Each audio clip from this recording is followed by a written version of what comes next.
Hi అండి. Stuffed bitter gourd అదేనండి. కాకరకాయ గుత్తి కాకరకాయ ఎలా చేయాలో చూసుకుందాం.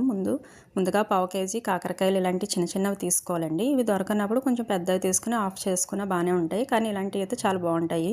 తర్వాత చివర్లో కట్ చేసుకుని కొంచెం చిన్న తోక లాంటిది ఉంచుకుంటే మనకి చూడడానికి కూడా బాగుంటుంది. ఇలాగ చీరికలు చేసుకోవాలి. ఇటొక ఘాటు అటొక ఘాటు మధ్యలో పెట్టుకుంటే లోపల ఉన్న గింజలన్నీ తీసేసుకోవాలండి. మీకు కావాలనుకుంటే ఉంచుకోండి, నేనైతే తీసేస్తున్నాను. లేదంటే లోపల కరకరలాడుతూ అలాగ నోటికి తగులుతూ ఉంటాయి పళ్ళకి, అందుకని నేను ఇవి తీసేస్తున్నాను. మీకు కావాలంటే ఉంచుకోండి. ఇలాగ అన్నీ రెడీ చేసి పెట్టుకోవాలి కట్ చేసుకుని. తర్వాత స్టవ్ వెలిగించి ఒక గిన్నె పెట్టుకుని దానిలో నానబెట్టుకున్న చింతపండు కొంచెం ఇట్లాగ వేసుకొని వాటి మీద కలుపుతూ ఉండాలండి కొంచెం. తర్వాత దానిలో కుక్ చేసుకోవడానికి కొంచెం పసుపు, తర్వాత సాల్ట్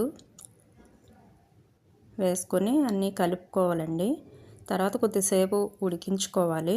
ఒకసారి కలుపుకొని తర్వాత ఆ నీరంతా ఎగిరిపోయే వరకు కొంచెం ఉడికించుకోవాలండి. మూత పెట్టేసుకుంటే మంచిగా మూత పెట్టుకొని ఉడికించుకోండి. నీరంతా ఎగిరిపోవాలండి. అప్పుడు దగ్గరకు వచ్చేసాక అప్పుడు ఇలాగా హోల్స్ ఉన్న దానిలోకి మనం స్ట్రెయిన్ చేసుకుంటే ఉన్న ఏదైనా ఎక్సెస్ వాటర్ ఉన్నా అవంతా ఫిల్టర్ అయిపోతుందండి. తర్వాత వేరుశనగ గుళ్ళు, నువ్వులు, శనగపప్పు ఇవన్నీ డ్రై రోస్ట్ చేసుకొని ఇలా పౌడర్ రెడీ చేసుకోవాలి.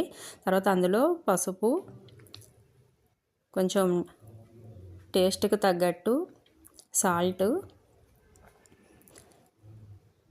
కొంచెం కారము, అది కూడా మనకి టేస్ట్కి తగ్గట్టు. కొంచెం స్పైసీగా తింటే కొంచెం ఎక్కువ వేసుకోవచ్చండి. నేను ఒక స్పూన్ వేస్తున్నాను అన్నీ. కొంచెం ధనియా పౌడరు ఇవన్నీ వేసుకొని కొంచెం అల్లం వెల్లుల్లి కూడా పేస్ట్ వేసుకోవచ్చు మీకు నచ్చితే, లేదంటే స్కిప్ చేసేయండి. తర్వాత కొంచెం కొత్తిమీర, ఇవన్నీ కూడా స్టఫింగ్లోకి వెళ్ళిపోతాయి కాబట్టి అన్నీ ఇందులోనే మిక్స్ చేసుకుంటే బాగుంటుంది. అన్నీ ఒకసారి ఇలా కలుపుకొని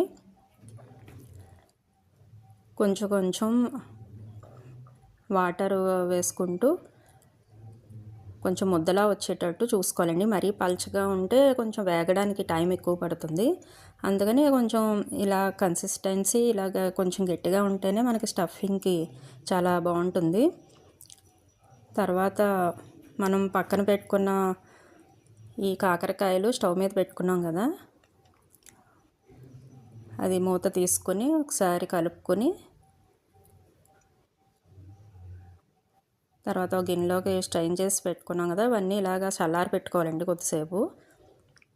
ఇలా చల్లారాక మనం రెడీ చేసి పెట్టుకున్న ఈ స్టఫింగ్ని అంతా ఈ గుత్తుల్లో కట్ చేసుకున్న కాకరకాయల్లోకి కూరుకోవాలండి. ఇవన్నీ ఇలాగా స్టఫ్ చేసుకున్నాక స్టవ్ వెలిగించుకొని ఒక ప్యాన్ పెట్టుకొని అందులో ఎక్కువ ఏం అవసరం లేదండి, ఆయిల్ డీప్ ఫ్రై లాగా ఏం అవసరం లేదు. నేనైతే ఒక స్పూను 2 స్పూన్లు ఆయిల్ వేసుకొని షాలో ఫ్రై చేసుకుంటున్నాను. ఇవన్నీ కూడా స్టఫ్ చేసుకున్న కాకరకాయలన్నీ కూడా ఇందులో వేసుకుని ఫ్రై చేసుకోవడమేనండి.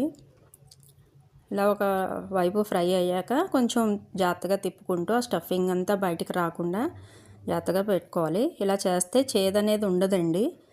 కాకరకాయ ఇష్టపడిన వాళ్ళు కూడా ఇలా చేసుకుని తినచ్చు. షుగర్ పేషెంట్లకు చాలా మంచిదండి. షుగర్ లేని